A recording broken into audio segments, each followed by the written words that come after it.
Hey everybody, it's Jimmy from the DIY and Digital, and I've got a quick preview of what's coming up this week and next week on my channel, plus a quick tip for you guys.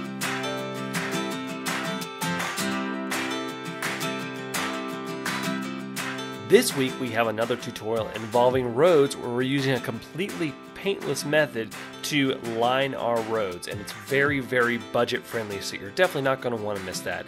Then next week we have a budget video where I'm talking about some of the everyday materials that I use for modeling and some of the inexpensive tools, including power tools, that I use in my model railroading as well. And that's what's coming up next week.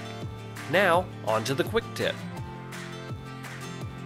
My quick tip this week is really more of a piece of advice about model railroading. Remember, above all, you're doing this hobby to have fun. So don't get caught up in what other people consider fun. Do what is fun to you in this hobby. If you just like running trains on a board and having some buildings, then do that.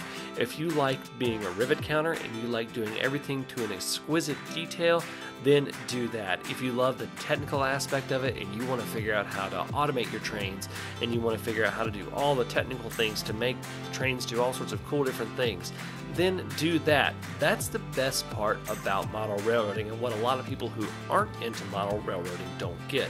The hobby encompasses so many other hobbies within itself. So remember, just have fun and figure out what you like to do with model railroading.